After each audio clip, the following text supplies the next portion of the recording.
Okay, perfect. Thank you for letting me know. Awesome. Welcome and good morning, everybody. My name is Joshua Narvez. I am the Housing Trust Fund Manager with the Office of Regional Development here at Salt Lake County. I am happy for all of you to be joining us this morning. With us, we have Dina Blaze, who is our director. She is sitting right next to me.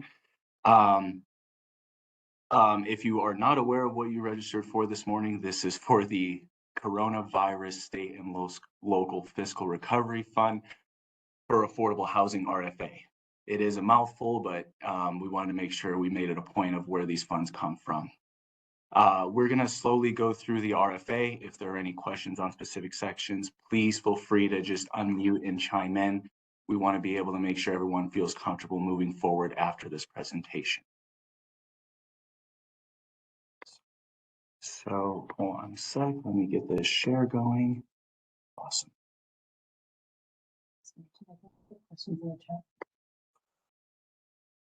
All right, and then let's get to this presentation. Also, I want to chime in too, which thank you, Dina, for helping me out here. If there are also questions and you're having trouble with volume or anything, please feel free to put any questions in the chat and we'll address those. We'll keep a close eye on the chat. One other thing, sorry, before we get into this, one thing I want to make just abundant is with WebEx, there is a cool setting where you can do closed captions available in different languages. So if that works better for you, it's on the bottom left of this of the WebEx app that you're using at this time. So again, good morning. Welcome to the pre-application webinar for Salt Lake County Housing Trust Fund RFA. Full name Coronavirus State and Local Fiscal Recovery Fund for Affordable Housing. What we're going to do next is we're going to go through the RFA.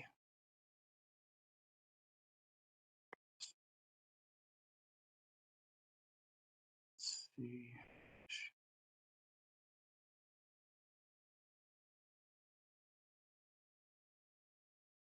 Perfect. Hopefully everyone should be able to see the actual RFA PDF document that we have uploaded to our website, which we will show you how to get to later on in this presentation. To start out, we're going to get into section 1 as to, what is the purpose and goal of this RFA. To keep it real simple, the purpose of this RFA is to support to support the health, safety, and welfare of the residents of Salt Lake County, while also increasing the affordable units that we have online within our county. The Office of Regional Development Housing Trust Fund is looking to invest up to $20 million to bring, we say, a total of 1,200 units. Our main goal is to get as many new units online by the end of 2026. Are there any questions about this section? I know this is very much the start, but please let me know if there are any questions.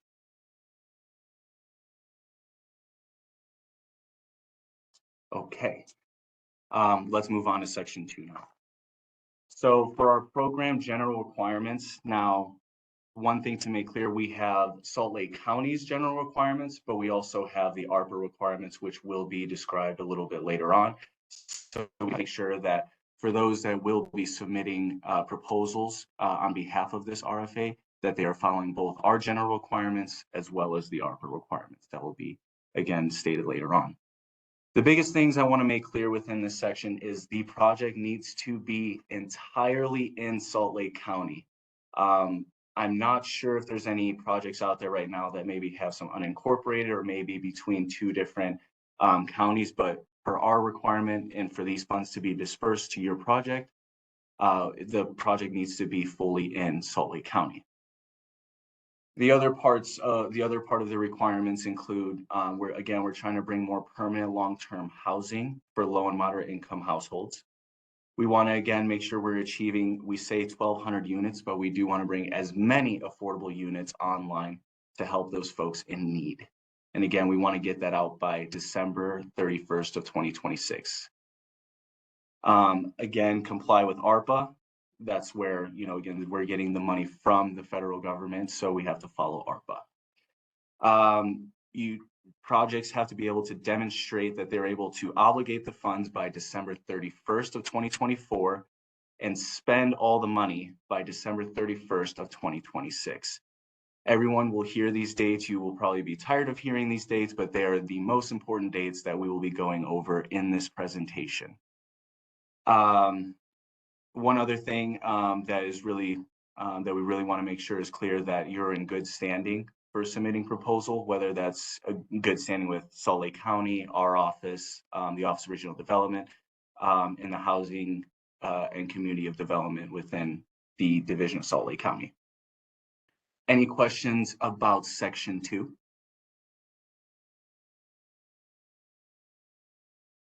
Okay, let's move on to Section 3, our eligible project types. Now, I've fielded in a few questions from, about what is my project eligible, yada, yada, yada. This is where we're going to really dive into it about what those eligible project types are. So for option 1, any project that is being funded by federal housing programs, whether that's home investment partnership programs, LIHTC 4% and 9%, Section 202, Section 811, as you can see, they're all listed in this RFA. For those that may not be familiar in this space, these are active links within the RFA, so you can gather more information on this for other funding sources as well. Option 2 for eligible project types, naturally occurring affordable housing. The way that we are defining this is it is an unsubsidized housing with market rents that are affordable to households earning up to 65% of the AMI. Again, this is up to 65% AMI. The legal mechanism for this option needs to be enforceable for at least 20 years. This is an ARPA requirement, so you will see 20 years being reiterated multiple times throughout this process. And for our third and final option for eligible project types, market rate housing projects with a 10% affordable housing set aside. What that means is we understand that there's a lot of projects out there that have gotten stalled or kind of stopped in their tracks due to various reasons, whether that's construction costs, in need of gap funding, supply chain issues, you name it. So for those folks looking for mixed use types of projects, as long as you have that 10% set aside and it's dedicated to up to 80% AMI or below, this project type will be eligible. And again, the legal the legal mechanism that needs to be enforced is for at least 20 years. Are there any questions on this eligible project types section? Awesome. All right, let's move on to Section 4, the eligible beneficiaries and population types. Just so everyone knows, we're going to dive into this a little bit, but it almost reiterates what Section 3 is about. Option 1 for eligible beneficiary types. So option 1 is households served by federal housing programs. Again, those were listed in option 1 of Section 3.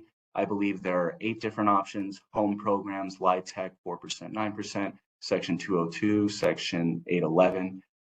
Oh, and it looks like we do have a question. So No, I just changed the mute. Try to unmute now. Try to unmute now, please.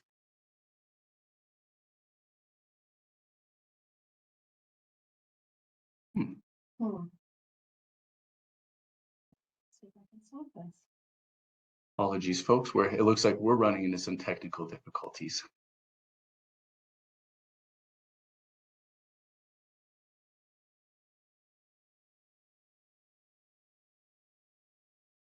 Okay. Eric, can you hear us now? And can you unmuted? Great. There we go. Okay, perfect. So I joined just a little late, so I apologize if you already addressed, but on option 2, where 10% of the housing is set aside for affordable, or at least 10% of the housing, is the funding available proportionate to the percentage of units that are affordable? So in other words, you're looking to create 1,200 affordable units. If we're doing 200 units and only 20 of them are affordable units, is our funding proportionate to that? And would there be more funding if our percentage of affordable units go up? Yes, that is correct. Thank you. Awesome. Any other questions?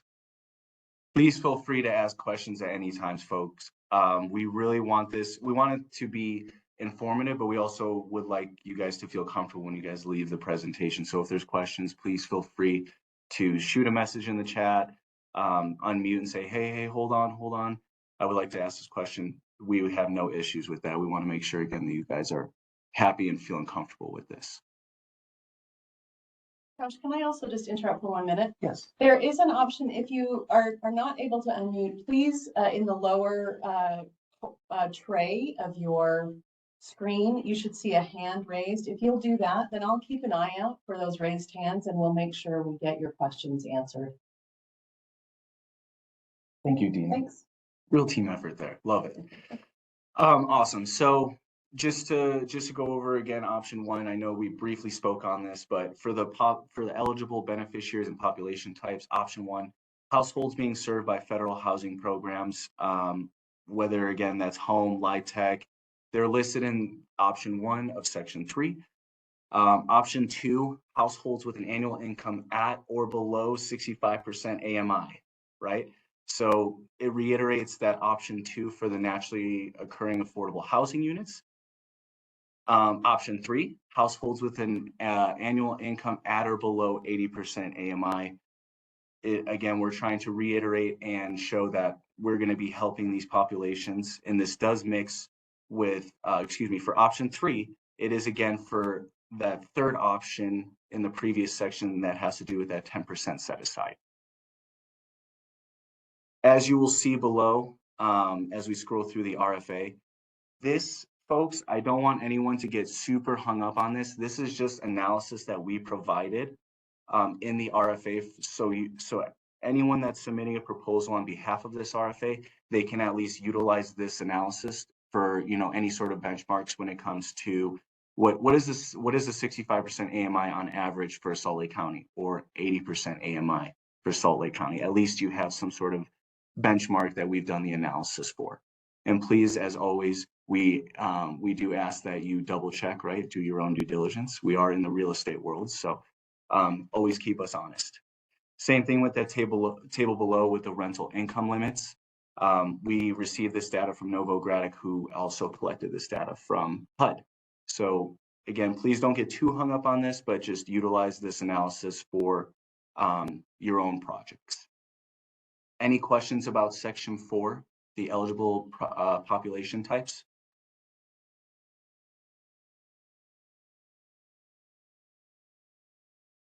Awesome. Let's move on to section 5.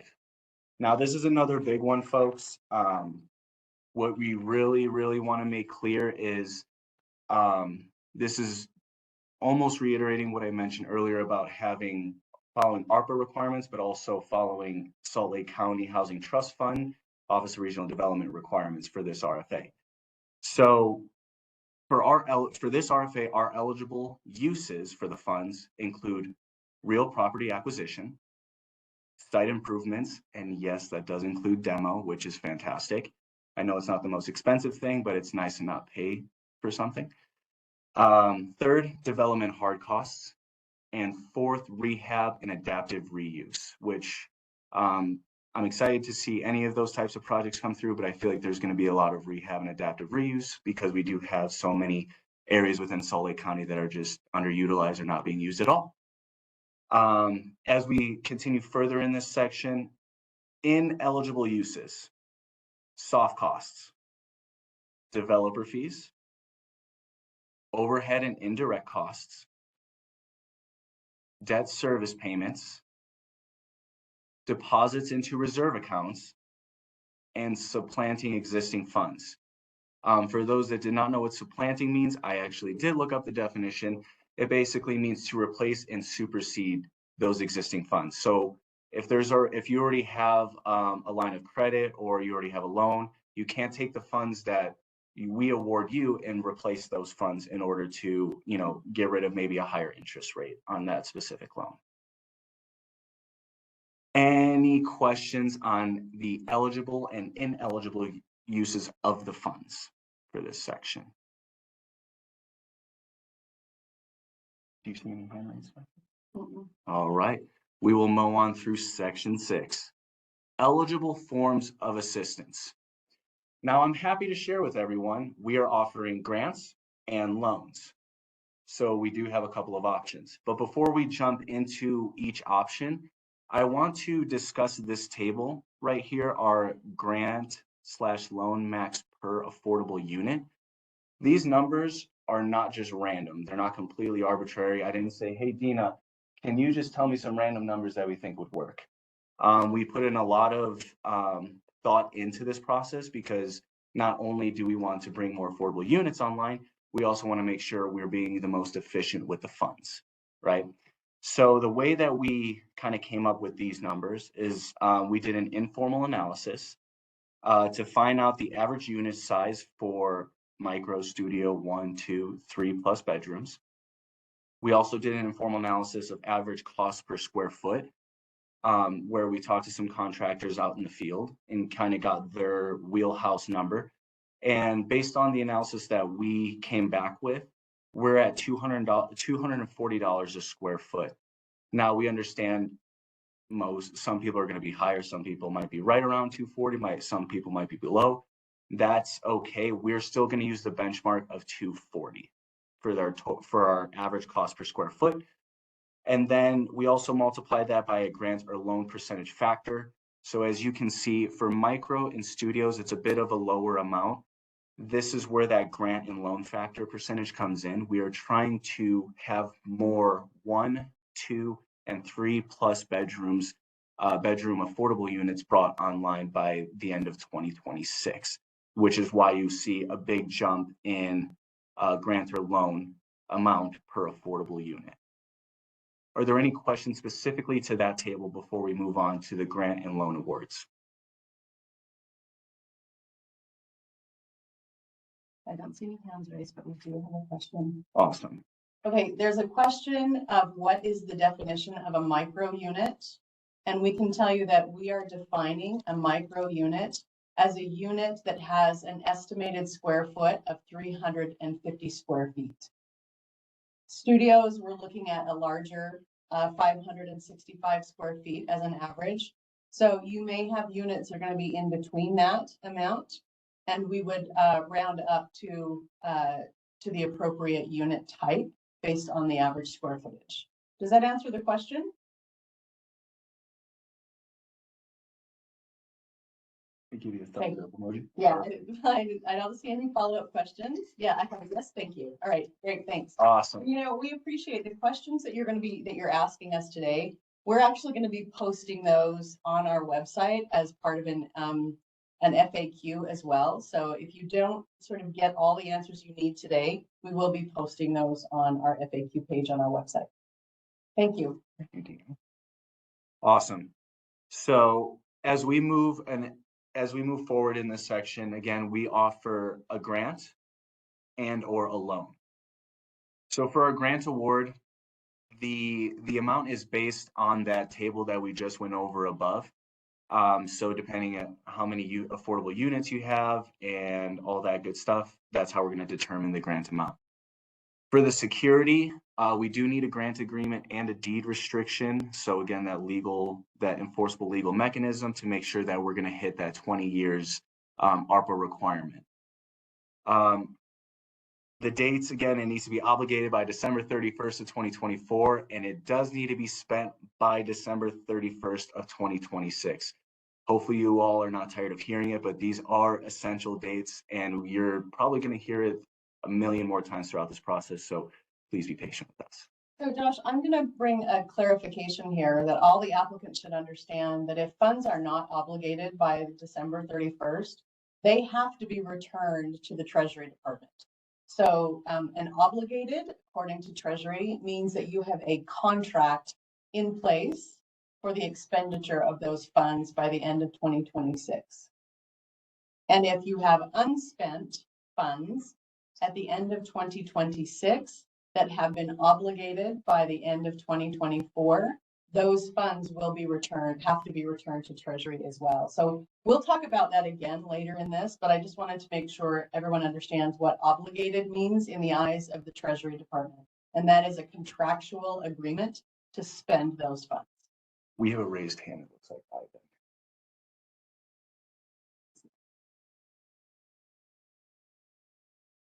Okay, you should be able to speak. We can hear you. Someone named Ivan has a hand raised. Signed. Yeah, sorry, can you hear me? Yep. Yep, Okay, sorry. So just to clarify, we would need to have a contract with a GC signed by December 31st of 2024 that would then spend the money by 2026. Is that what you're saying? Okay, Absolutely. yes. thank you. And that's any kind of contract. It might be a GC contract. It might actually be some for finishes. It can be for any funds that you are awarded, if you are awarded, must be obligated by a contract by the end of 2024. But yes, Perfect, thank you. you have 2 years to spend those dollars. Any other questions at this time? All right. Moving on to the loan portion of this section. Again, the loan amount is based on that table that we discussed before. As we move down to interest rate, we do have a prime interest rate with a 0.5% discount for each declared bonus criteria, which we will go over shortly, but they are mentioned in these bullet points here. So if your project has more than a 10% set aside, if your project is shovel ready, which we have defined in the RFA as basically being permitted and ready to go, veterans and the elderly populations, I believe those are our 4 main criteria, but again, we'll go over those bonus criteria to get that 0.5% discount on the interest rate. The terms are 20 years. This is again an ARPA requirement. As you can see, it's their court. We play by their rules. The loans must be secured. For security assurances, we have to have a legal enforceable mechanism, which is a loan agreement, promissory note, trust deed, deed restriction on maximum rents. It's got to be one of these mechanisms, if not a few. And then it has to be for a minimum of 20 years. The equity contribution does need to have a minimum of 10%. So if for your current projects right now, if you're doing some underwriting and looking at your equity contribution and it's less than that 10%, I would recommend looking at some ways to maybe raise that equity percentage. Payment, it is negotiable. We understand that there are some issues that are being faced right now in the market, so we are willing to work with folks who are awarded funds. Fees, there is a late payment fee, 5%, due after 10 days, after a 10-day grace period, excuse me. And then closing costs, the borrower is responsible for the expenses of document preparation and closing costs. Any questions about the table we discussed, grants or loans? Does LIHTC equity? I saw a question pop up. Yeah, so a question came up. Does LIHTC equity count towards the 10% requirement? That is an excellent question. And the answer is yes, it would. Yes. Oh, one thing I also do want to mention about loans here. Now, understandably, a loan you can pay back. It might take some time to pay it back. This is where I don't want to confuse people, but I want it to be known. I know we've talked about December 31st of 2024, December 31st of 2026 for being spent by. When it comes to a loan, depending on the reporting that is required from Treasury, you can have the loan extend past December 31st of 2026. But from what I'm understanding, there's only 2 ways that you can do the reporting. I don't want to get too much into the weeds or confuse folks, but just keep that in the back of your mind if you decide to go more of the loan route. Any questions on grants or loans before we move on to section 7, excuse me? Any hands or anything? Okay. Excuse me. Oh, there is a question from, there's a question saying, can the loan be paid from cash flow? you can propose a payment schedule. I believe it's in the budget section of the application of the type of repayment schedule that you are recommending. I can tell you that it may or may not be approved by the advisory board, but you should just do an explanation of why you're asking for a cash flow loan, or excuse me, a cash flow payment schedule, and sort of why it's necessary. If you can provide adequate justification, then the advisory board will take that into consideration when they make their decision. Any other questions? So, Okay, awesome. Moving on to section 7, ARPA requirements. Remember, we have our requirements and we have ARPA's requirements. It is their funds that we received. So again, we're playing by their rules. The biggest thing I want to highlight in this section are these links down here. These, when I first started with the Housing Trust Fund, these were my saving grace. This provided tons and tons of information when it came to understanding ARPA, understanding how the funds can be used, any sort of compliance, any other further questions that I have about ARPA. So these are going to be truly essential when it comes to filling out your proposals. Just to reiterate for probably the 10th time already in this presentation, but December 31st of 2024 for the obligation date. And as Dina mentioned, it by obligation basically means to have some sort of contractual agreement of where those funds were going to be designated to. And then again, hopefully spent by December 31st of 2026, unless you have that loan that's going to extend past that deadline. Any questions on section 7 when it comes to ARPA requirements?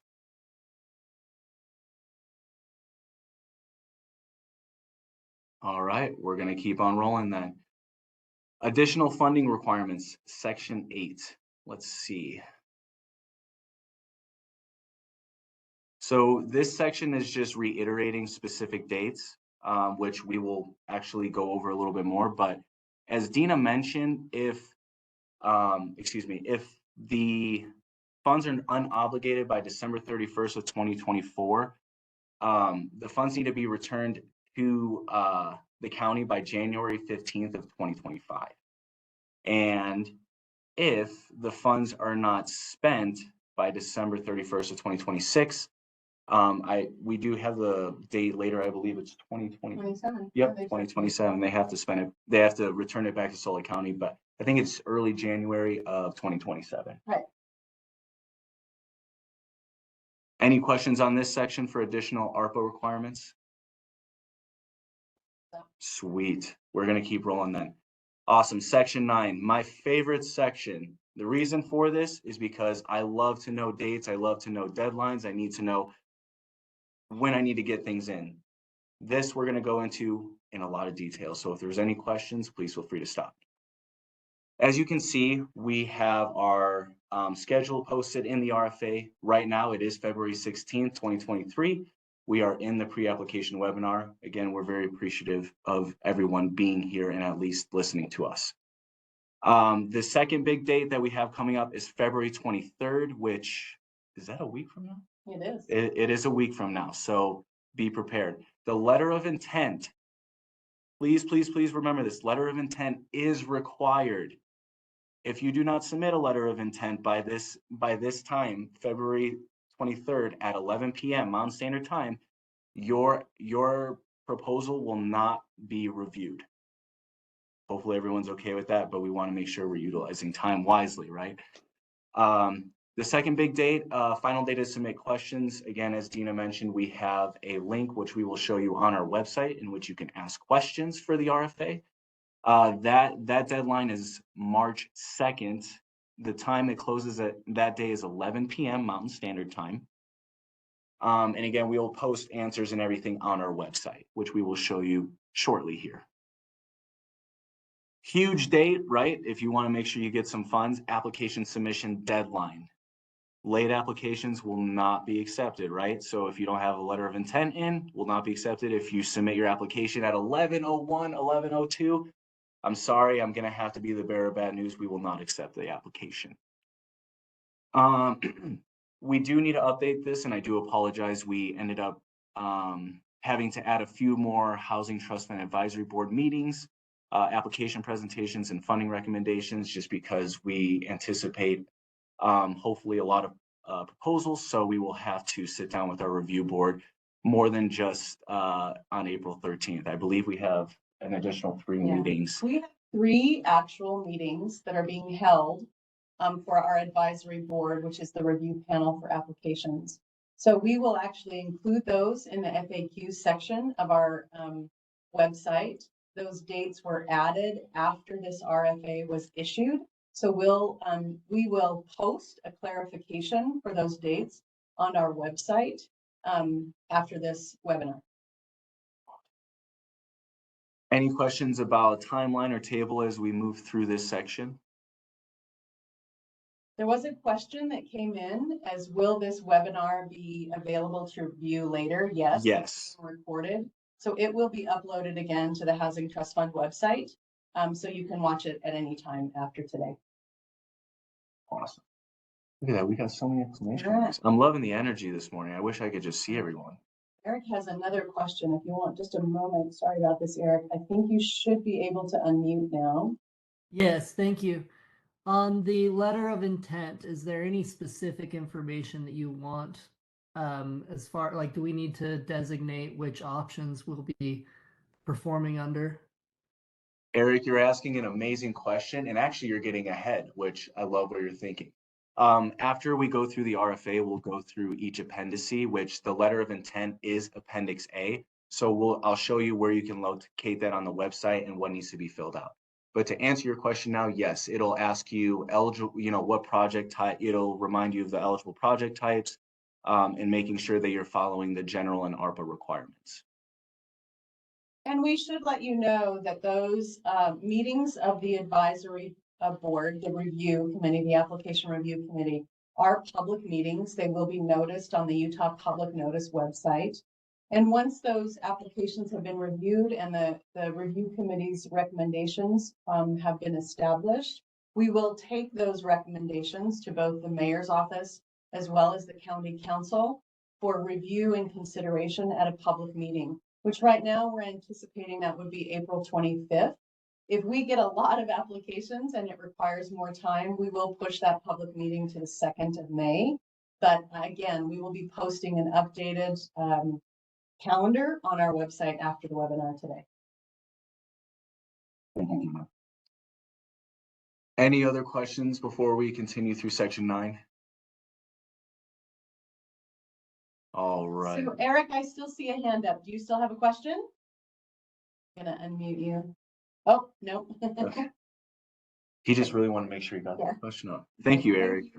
Awesome. So we won't go over section 9.1 because we are already here. We're at the pre-application webinar. So we'll continue to mow through. Just to reiterate, letter of intent, it is a requirement to submit for your project proposals. That deadline is February 23rd. I almost said 21st, excuse me, February 23rd at 11 p.m. The deadline to submit questions, March 2nd of this year at 11 p.m. And application requirement, to submit the application needs to be in by March 15th of 2023 at 11 p.m. You can see here that there are active links here. These links are on our website, but we also included them here in the RFA, just for quick reference if you want to be able to access it a little bit quicker. Any questions before we get into the required documents that need to be submitted with your application? Perfect. All right, another important section, and a section that I hold near and dear to my heart, because this will also determine if your project will be reviewed or not, right? Besides hitting deadlines, we need to make sure that you're submitting all of these documents unless it's somehow not applicable to you or you don't have the information on hand at the time. So to break this down a little bit, the specific appendices that need to be filled out for your application are appendices A through I. We do have all of these on our website, which we again will show you in just a little bit here. They are They are fillable Word docs and PDFs, so that way you don't have to print them out. Fill them out we don't have to do the old school way of printing out, filling it out, scanning it, and then submitting it. They are all fillable. This second section of required documents, when you submit your application, a lot of these are mandatory, but you will see that some of them say, if available, site plan, floor plans, elevations, if they're available, right? As you scroll down further into the section, you will see that there's, a business license or articles of incorporation, if applicable, right? So please keep in mind of this checklist, which we also have as a specific button within our website. So that way you can refer to it. It's a little bit cleaner. So again, you can break it down and see what you need to fully submit in order to be considered for any funds. Any questions on what documents need to be submitted with your application? Not seeing any. Awesome. Thank you again, Dina. Sorry, I'm just looking at you like, do you see anything? Awesome. Perfect. Now moving on to section 10, the scoring criteria, which I think is probably the biggest section for all of you folks. All of you are asking, how am I going to receive the funds? How am I going to get scored? What is our review board going to be looking at? Well, let's get into it. So when we have an initial eligible screening that I will be doing with our staff, and that's just to make sure that you submitted letter of intent, a cover sheet with all the necessary documents that need to be submitted with your RFA. That's our initial screening process. Those folks that have everything, submit everything, and we give it the green light, go thumbs up, those will be passed on to our advisory board for them to score. And that's where we get into the scoring criteria down here. First thing they're going to look at is the project narrative. Now, I don't want folks to be too worried about these questions. These are not to say they're not geared towards you, but they're mainly geared towards our advisory boards. We're trying to get them into the mindset of when reviewing the proposals, what questions they need to be asking themselves. But first thing, project narrative. The other part they're going to look at is, does it align with the goal of this RFA? Bring in as many affordable units as possible. Do they fit within the eligible population and project types? Population served. This relates kind of to what we just mentioned a second ago. Budget and schedule. This is pretty big. I don't know if you remember the dates yet, but those deadlines, those are given to us. We need to make sure that we hit those. So that's why we're going to be looking pretty deep, pretty in depth at your guys' budgets and the project schedules to make sure that they are feasible within the timelines that we need to follow per ARPA requirements. Next section, partnerships and local support. This is basically just asking, do you have a letter of support from the city? Do you have local support from the community members? Access to opportunity. Now, this is another informal analysis that we as a staff have done, and huge shout out to Saskia. She is on the WebEx. She has been working endlessly to help us really dial in our access to opportunity map. This is an active link. Would you like me to show it? Yeah, will you click on it, please? Awesome. I'm just going to give some context for those who are interested in applying for the Housing Trust Fund. This is a mechanism that Salt Lake County's Office of Regional Development is using to help us make decisions about our investments that we're making with our programs that we administer. So what we have looked at is areas within Salt Lake County, and when we open this, you won't see municipal jurisdictions, because what we're looking at is not so much based on municipal areas, but it's based on things like proximity to grocery stores that accept SNAP funding, proximity to K through 12 education, proximity to county services like senior centers and rec centers and libraries where people can either use a cooling or heating service, or they can use Wi-Fi there. So it's really for us to take a look at also proximity to employment centers and core transit routes. So the dark blue areas that you see are areas that have the highest score, a score of 21, which is our access to opportunity score. So what I want to tell you all is, please do not panic. if your project does not fall within one of these dark blue areas. We are trying to gather this information by ORD to just see where these investments are happening and what the relationship is between other county services, other county investments, and these potential investments through the Housing Trust Fund. So if there are additional questions about this, we're happy to answer those. I would encourage you to send those in through the question portal. And again, we'll be posting those questions and answers on our website after, as they come in and after this webinar. Awesome. Thank you, Dina. Close that out. Yep. Hold on, let me stop sharing real quick and then bring this back up. Thank you everyone for your patience. We are pretty dialed in here. It's just a lot of tabs with one screen.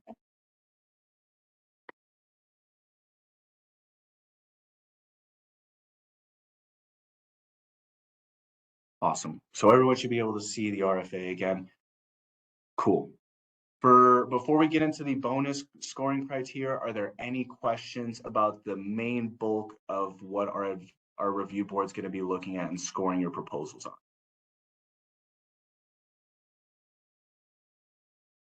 No hands, no hands, no questions. Beautiful. Love it. Keep it rolling. Now, we did mention this briefly earlier when we spoke about the loans and the prime, with the prime interest rate with the 0.5 discount. This is where we're going to jump back into it. We have a passion here, and if that's not noticeable, we want to bring more affordable housing, but we also want to make sure we're hitting those targeted populations that may have been affected maybe just a little bit more during the coronavirus pandemic. So as you can see, the project primary serves one or more of the following priority groups: people age 65 and older, which I believe is defined as elderly, correct? Well, okay. Older. People with mental and or physical disabilities, and veterans. Shovel-ready projects, which we have defined here in this section, which means all approval permits for the project are in place at the time of the funding application is scored. So you're basically up and ready to go. If you're already there, you're going to already get bonus points. For projects that include a mix of affordable unit types to support a variety of households. And finally, more than 10%. So this is where if you're more of an affordable housing project, you can get more bonus points because you're probably going to be doing more than that 10% set aside. Any questions about bonus scoring at all? Cool. Sorry, Josh, I'm going to make a point. If you look at the loan agreement or the loan section, the eligible or funding opportunities, there are slightly different bonus criteria for a reduction in the interest rate than you will see in the bonus scoring for funding. So please know we are aware of that. There are elements within the decision about interest rate for the loans that are a little bit different in terms of the mix of the types of units that are being funded and so forth. So just recognize that there are two separate sort of sections where there are sort of bonus scoring. One is going to be for the funding itself, and the second section is through the loans, if you're requesting a loan, of whether or not your project is accommodating those specific priority areas for the county, then you would receive that reduction in interest rate. So there may be more questions about that, and we're happy to answer them at the end. Or again, if you have additional questions, please send them in to us and we'll post them on the website. But I just wanted to make that clear, because you will see what appears to be inconsistencies, and they're not. One is to determine the funding amount, and one is to determine whether or not you see a reduction in an interest rate if you're seeking a loan. Thank you for that clarification. Did another question pop up? Mm-hmm. So the interest rate will be determined at the time of application review. Yes, it will be. Any other questions? Awesome. We're going to roll through section 11. Written agreement. What all this jargon means is that the county is not held to, the county is not required to uphold any parts of this RFA until a written agreement is in place. Now, one thing I do want to make clear is if you wish to alter the RFA, including exhibits, attachments, addenda, or anything like that, it is at the county's discretion, and we do need to have a conversation about it. So if there are questions or if there's any sort of anything that comes up, please, let's jump on this as soon as possible once funds are awarded. Okay, I need a clarification from Josh. So this is something in your application, there are 2 documents in the appendices that allow you to make a recommendation or a comment regarding the provisions of the RFA. If you have a disagreement, if you feel that there are questions or concerns, there is a form that you can include that says, I think these things should be changed in the RFA, or I have a question or concern about it. Okay. In addition to that, a written agreement, we do have a boilerplate contract that's included in the RFA, that if you have any concerns or issues with any of the language in that boilerplate agreement, there is a form that you can fill out and submit with your application where you can indicate what you have an issue with, and then you are requested to provide sort of a reasonable response or a reasonable amendment for our consideration. But I want to reiterate what Josh had just mentioned, which is that's at the discretion of the county to whether or not we accept those things. But please feel free to use those documents to raise any questions or concerns with either the RFA itself or the boilerplate contract as part of your application. And we'll talk about this more when we get to the appendix section. Yep, exactly. Perfect. Any questions on section 11 when it comes to a written agreement required? Cool. Sliding through the project score. Someone just asked a question. Okay, there's a question that came into the chat. The question is the access to opportunity scoring criteria on a sliding scale, or is the project score 0 points if the location has a score of less than 21? It would be a sliding scale. That's a marker we're trying to hit, but if you're darn close, then you will probably receive some consideration, or we would ask the review board to not to consider proximity to that area that is a score of 21 or higher. Great question, by the way. Awesome. So this section, I'm going to jump in because this section is one of those that our attorneys provide for us that really do provide a lot of good information for applicants. We're going to scroll through this. We're only going to stop, I think, at paragraph H. Protest, yeah. Well, there's a protest option, and then there's the contributions. And there's That's P. Yeah, contributions is P.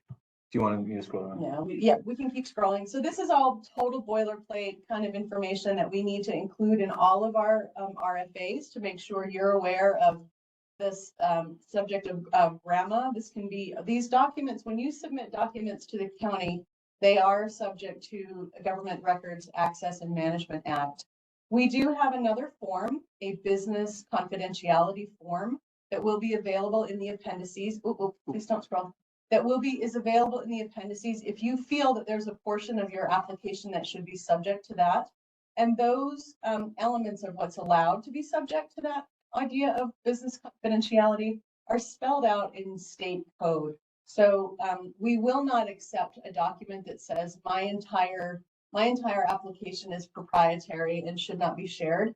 That doesn't meet the standard in state statute. And so we would encourage you, if you're feeling like you need to submit one of those business confidentiality forms, that you please make sure you are familiar with what circumstance under state code would allow you to do that. So let's scroll down.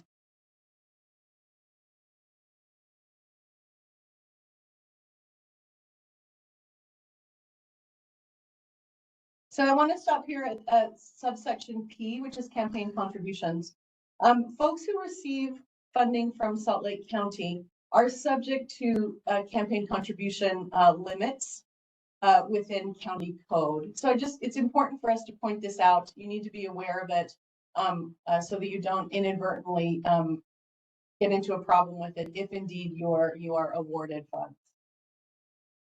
I think we have a question that came into the chat. Mm-hmm.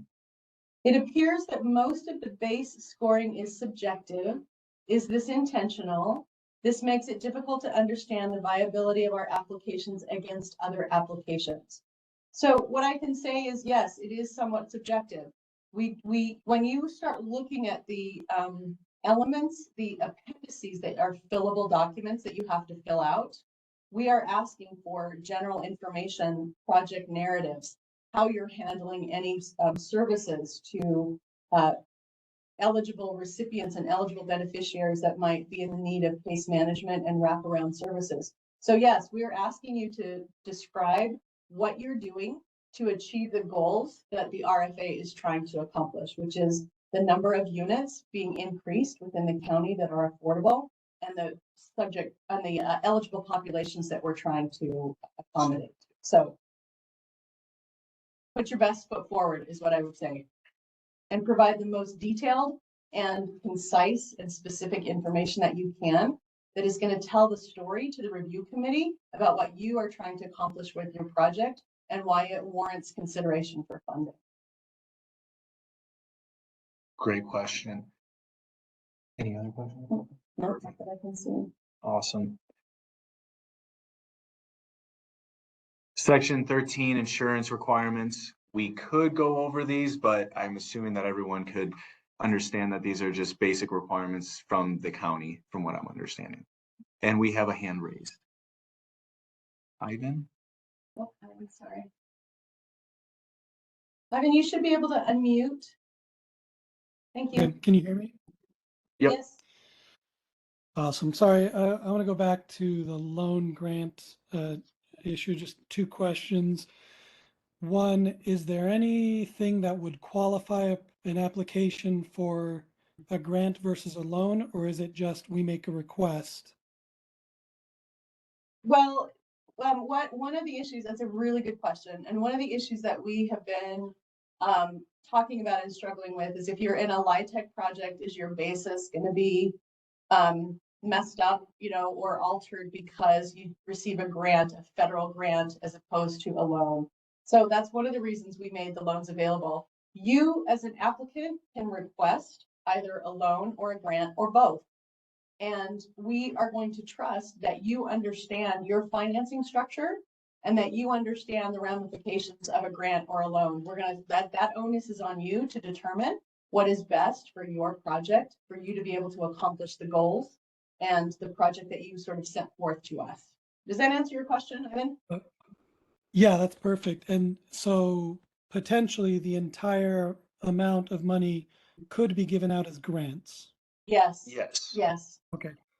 And Yep. then if you do apply for a loan, it looks like you can reduce up to 2% from prime. Yep. And prime today is 7.75. Yep.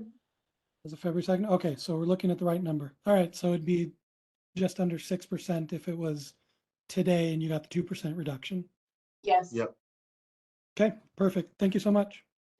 And we had another hand up, Arlie Green. You should be unmuted. Yeah, just a little clarification on the point that was just brought up. I work for Western Region Nonprofit Housing Corporation and Utah Nonprofit Housing Corporation.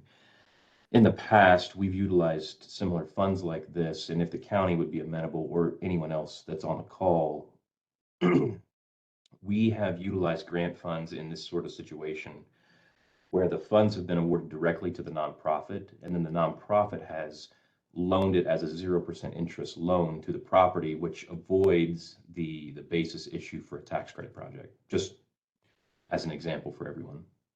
Mm-hmm. Great, and if that's the sort of proposal that you'd like to make to the Housing Trust Fund, please do it. I mean, you know, provide the contextual information that the review committee can work with to make that consideration. And the only circumstance that we would need to review, let's just say that application comes in and it is awarded funds, we would be working with our attorneys who are specializing in ARPA to make sure that is an eligible use. That's one of the sort of risk assessments that our staff has to look at when applications come in as well, to sort of determine whether or not that's going to be an eligible use for ARPA. So that's how we would look at that kind of request. Does that answer your question?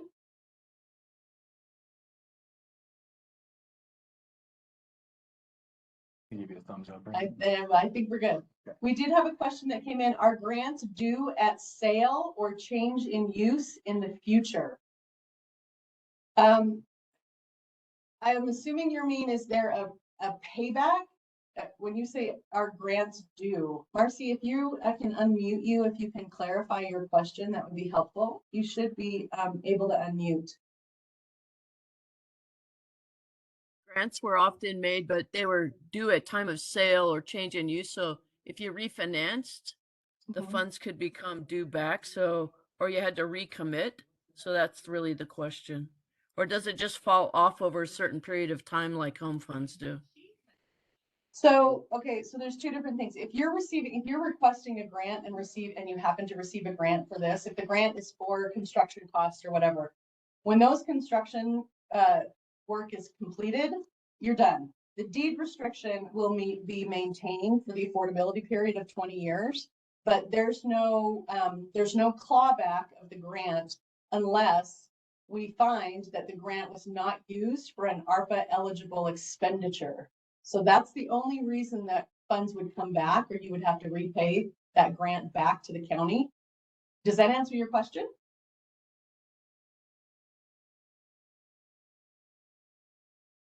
Did we lose Marcy? Oh, I think maybe she went back into mute. Marcy, you're unmuted. Did that answer your question?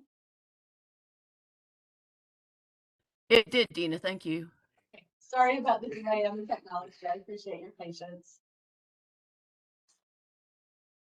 So hold on, let me stop sharing. Okay, there's another question is, does the deed restriction need to be in place at time of application? Absolutely not. The deed restriction would be part of the documents that would be signed, either a grant agreement and the deed restriction. So the deed restriction would be, occupancy would trigger when the deed restriction is required. So I hope that answers the question. If not, I am happy to unmute you. Just let us know in the chat. Yep. Great, thank you. Any other questions before we show you some screenshots of the appendices? Cool. Can we let's do the link to the letter of intent. You want to do Show everybody the letter of intent, what they can expect to see when you click on the link within the RFA of the letter of intent. Mm-hmm. We want to show you what you're going to see, because all these documents within the appendices are fillable documents. You don't have to draft your own letter of intent from scratch.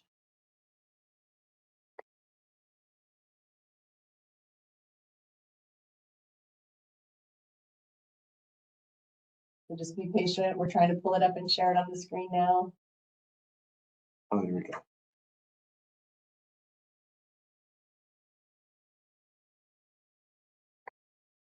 Thank you everyone for your patience. Again, working on one screen. I'm used to usually 3 or 4 screens. As Dina mentioned, this is the Housing Trust Fund letter of intent form, or as we like to call it, Appendix A. This is required. I cannot stress that enough. It is required. This does need to be filled out, and I would highly recommend, not obviously, you should fill this out before you even fill out the application and start filling out the forms and such, just to make sure that, again, these are within the eligible project types, eligible population types. It follows the general requirements. As you can see, we have these little check boxes. Excuse me, we have these little check boxes.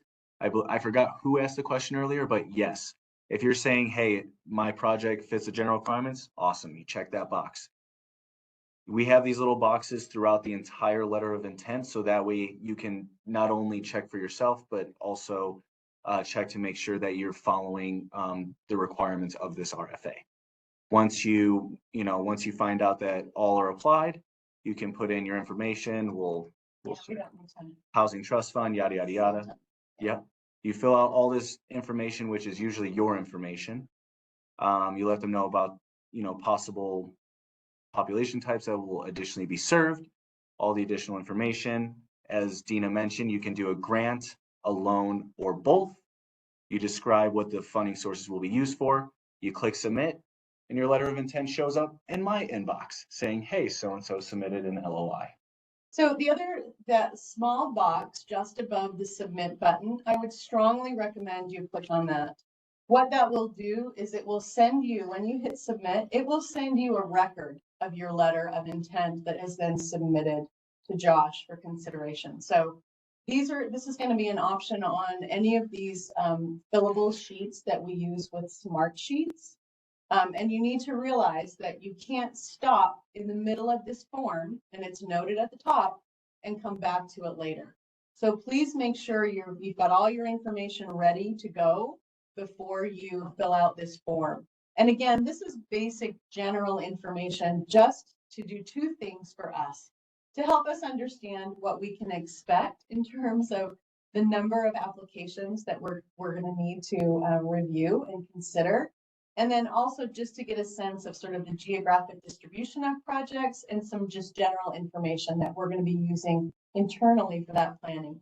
But I just want to underscore Josh's comment about if you do not fill out a letter of intent form and submit it by the deadline, we cannot accept an application that may come later. So please make sure that you're filling this out as soon as you can and get it sent to us.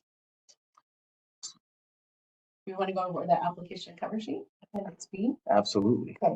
You want me to go directly from the RFA? Yeah, let's do that. Yeah, awesome. Let's see. We're just going to show you what the application cover sheet looks like and talk a little bit about the functionality of that form so that you can get a sense of it. Again, the cover sheet itself is a form that we generate from a platform called Smart Sheets. And Josh is going to share it here so you can see what it looks like, what you can expect to see when you click on that link. And you'll see at the very top, it is important for you to make sure you have got everything you need before you start filling out this form. So let's scroll down. There is some redundancy, minor redundancy between the letter of intent and the application cover sheet. That's intentional just to make sure there's consistency throughout. But you can see there's some similar questions as you go through the application cover sheet. Let's scroll up. Or down, I mean, sorry.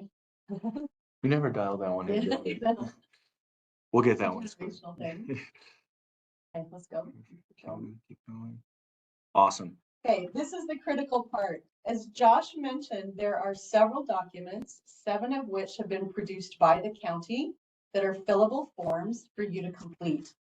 The additional documents to be attached here are just that. These are files, your files you should just drag and drop into this form at the bottom. This is why it is critical. If you try to drop a few of them in and try to come back to this form, it will not work. So please start with compiling all of the documents that you need based on the additional documents to be attached here, items number 1 through 13, that are relevant for your project before you fill out this cover sheet. It will make your lives so much easier. And then again, just a recommendation to push that button that says send me a copy of my responses, and then you will get a record of what you submitted.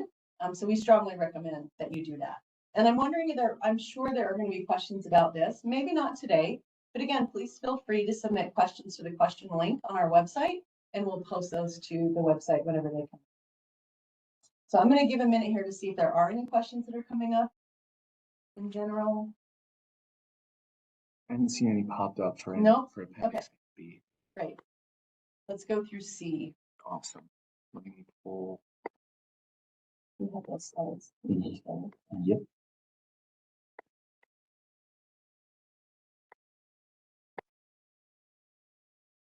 Awesome. There we go. So This is a slideshow, so it takes up the whole screen. Sorry. Again, There we go. technical. there we go. Appendix C. There we go. Perfect. So Appendix C. This is a appendix that is required to be submitted with that cover sheet that Dina was so nice enough to go over. Thank you again for doing that. This is a fillable Word document. This is attached to our website, which we will show you in just a little bit here. As you can see for the project narrative, it's just going to ask you those blanket questions. It's more than just a one-page document, but we wanted you guys to see what it looks like, at least for the start. If there's any questions again on this, we can answer them on our website. Appendix D, project and budget. Another appendice that is required. We do recommend that you fill this out as soon as possible before filling out the cover sheet. And the one thing that we want to make clear is we do provide a project budget form. We understand that this is going to be more of a summary, and that your budgets are going to be far more detailed. So you will see in the documents that you are required to submit, in addition to this cover sheet of project budget, we are asking that you provide a complete pro forma for the full 20-year affordability period. That will be a separate document that you need to attach. Thank you. Appendix E, marketing, outreach, and/or service plans. Again, another appendix that is required to be submitted when you fill out that cover sheet. And I'm going to take just a minute here to mention that one of the things I believe that review committee is going to be looking for is if you are in your narrative, your project narrative, identifying that there are certain audiences that you want to target for, tenant groups that you're trying to look for. We really would strongly recommend you include a good, robust explanation of how you're going to be marketing to those sort of target tenants, what your outreach is going to be, and what any service plans that would be required for your tenants that require wraparound services of any kind.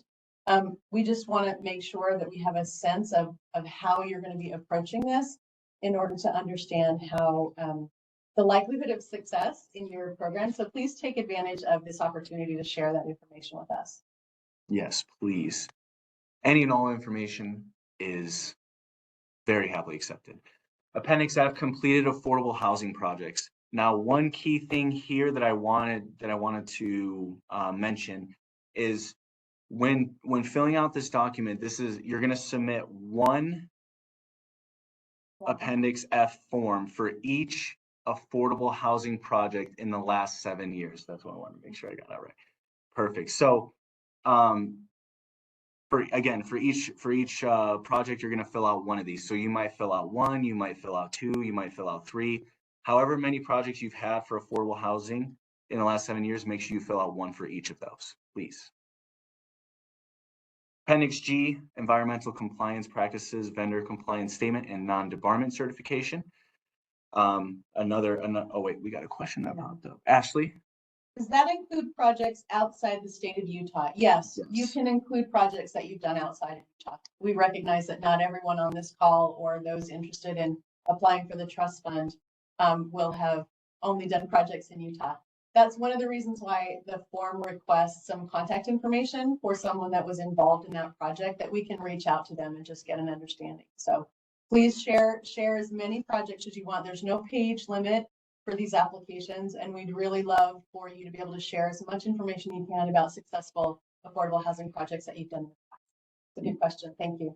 Yes, and just to piggyback off Dina, like what she mentioned earlier, put your best foot forward. The more details we have, the more information we have, the better we can the better our advisory board can actually recommend the funds that should be utilized for your guys' projects. Awesome. Appendix G again, I don't believe this is actually fillable. It's a standard form that's required by Salt Lake County. So no, this is just to give you the information that you need. Yep. Appendix H, request for protected record. I believe this is the business confidentiality, form that we had talked about. I had talked about earlier. Awesome. And then the request for exception and modification to the RFA of contract form. This is what Dina was mentioning when we were talking about section 11, that written agreement. If there's any sort of changes or anything that needs to be made or just brought to our attention, this is the form in which you're going to want to fill out. And again, please provide as much detail and reasoning as possible, because I feel like that drives our conversation a bit more and we can be more amenable that way. Awesome. This is the state and local fiscal recovery fund subaward agreement. Now, this is the actual contractual agreement from what I'm understanding. We do have an exhibit included in this Yeah, so Appendix J will include the entire document, the entire recommended or boilerplate agreement document. So if you're wanting to propose any possible changes to that document, then you would use the form that we just showed in the prior appendix to make any recommended changes that you would want to see. Again, I can tell you that that is done at the discretion of the county. It's not guaranteed that it can happen, but we wanted to provide you with the boilerplate of the agreement so that you have that up front. Obviously, you don't have to sign it or do anything with it. It's simply for informational purposes. And let's go to the next appendix. There you go. Yep. There we go. And again, we've provided sort of draft sample documents of some of these, the deed of trust, the deed restrictions, those kinds of things. So again, if you have concerns, because these appendices are going to be part of the overall agreement, if you have concerns about any of the language in any of these boilerplate documents, please share that with us when you submit your application with, excuse me, with the form that allows you to provide those concerns, and then whatever sort of reasonable amendments that you'd like to propose instead. Okay, so we can probably move through these pretty quick. Yeah. These are just for you to take a look at so that you know fully what our expectations are with regard to it. Yep. And are there any questions on the appendices at all? I don't see anything, and I'm not seeing any hands up. And I think that actually may be it that we have to present. Yep, we could show them the website if you like. Let's do that. Let's take a minute. We're just gonna show you where all the buttons are on the website. At the beginning of the day today, I did put a link to our Housing Trust Fund RFA in the chat. I'm gonna do that again, just so that anybody who didn't see that at the beginning can click on it now. So here is that chat. Whoops. There's the link. You should see it in the chat. Okay, so as you can see, when you get to our home page, you'll see the request for application. Each of those blue bars, of course, is an active link where you can look at the request for application in its entirety, the letter of intent form, the application cover sheet, and the application checklist, and that's for your convenience. As you scroll down the page, you will see that we have included the RFA timeline and links to those elements. Oh, I think you still got the screen shared. That's questions. Oh, Sorry. I apologize, everybody. We should be showing you. So it's so weird. Hold on, let's see something. Thanks for your patience. Thank you. Yeah, so It's better. Yep. Okay. So then you should see the timeline. Each of those, obviously, there's active links within this timeline. And we encourage you to take advantage of that. And then at the bottom, we also included the required application documents. You've got links to those that are active as well. Again, I can't stress enough the need to share or to compile all of your application materials that you're going to need to upload before you start filling out the application cover sheet. Okay. One other thing on this website, you will see, I think, Josh, your email and telephone number is at the bottom. Yep. And so if you have any questions, you can just hit that bottom link, the Housing Trust Fund RFA Q&A, and submit a question. It will go directly to Josh, and we'll get those posted periodically. So we would encourage you to come back to the website if you have questions, because someone else may have asked it already and we've answered it. And if not, please feel free to shoot us a question and we'll get it posted just as quickly as possible. Awesome. Thank you, Dina. And I know that there was a question earlier if this presentation or anything's going to be available later on. As you can see down here, we talked to our comms manager because we want to make sure that all that information is available, because as much as for me, myself personally, I pride myself on remembering everything, but I'm only human. So we do want to make sure that everyone can reference this presentation later on if there's questions or just need a refresher. Are there any questions about the website at all? Yeah, any other questions? Otherwise, we're going to end early. Yeah, we want to give you at least, what, 45-ish minutes? We have a question. I am Todd. Is it Todd Reader? I think I have unmuted you, Todd. Go ahead. We can hear you, Todd. Thanks. appreciate you getting this money out, much needed. I'm sure it'll be very popular. So just general question of the process. I appreciate you have the scoring, but let's say an example, we have a project we submit for $2 million. Everyone submits a project for $2 million and you have $28 million that all score great. Is there a chance you would fund less of the ask in order to fund more projects? Or if, if we ask for 2 million, you say, no, we're gonna have to cut some projects and you cut it by scoring. You know what I'm saying? Yeah, Todd, that's a really, really good question. And we did not sort of do a predetermination about that. That is something that we are going to be to our review committee, our application review committee, because I will tell you, one of the concerns we have about partially funding projects is that ARPA has these time deadlines, right?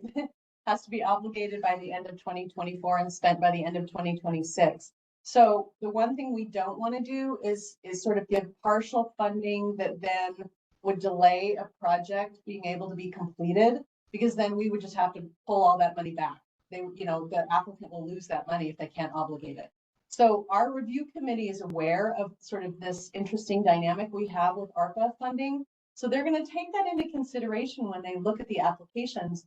And I think what I can tell you is that those applications that can show they can spend the money, there's a question in the narrative of what's going to happen if you don't get this funding, or what would happen if you get partial funding. So those are all things that our review committee is going to have to take into consideration and grapple with as they're reviewing the applications, which is why we wanted to share the scoring criteria with all the applicants so that you know ahead of time the kinds of things the review committee is going to be looking for when they look at these applications.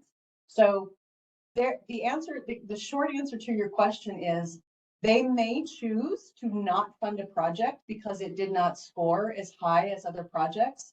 And they may find themselves in a situation where there are a lot of very strong applications, and they may be looking at reducing the amount of award to be lower than what was requested by the applicant.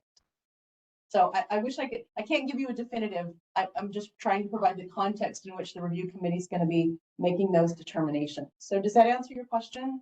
Yeah, absolutely. You understand the nuance and the idea of not getting funded and timing. So yeah, I appreciate that feedback. Well, and I appreciate your question, because I think all of the organizations that have been administering ARPA money or other kinds of funds, we're all worried about being able to make sure that those expenditures can be made in the time required. And then also not just sort of putting drips of money into a project that then just requires an applicant to go chase funding somewhere else. Like our board was really, really vocal about that when they helped us put the RFA together, to make sure that we're not just going to send an applicant off to go chase money someplace else if we can avoid that. We can actually fund at the level they need to actually get the project. So I really appreciate your question. Thank you. Yes, thank you. Okay, any other questions? Going once, going twice. Again, we appreciate every single one of you coming on. We really are excited to see the submissions. As always, please feel free to use any contact information, specifically mine, hopefully, that's on the website. It's throughout the RFA. And if we absolutely need to, I can put my information in the chat before everyone goes. Just again, we want to make sure that we're showing you we're going to be a resource for you guys throughout this process. Thank you. Thank you. Have a good day.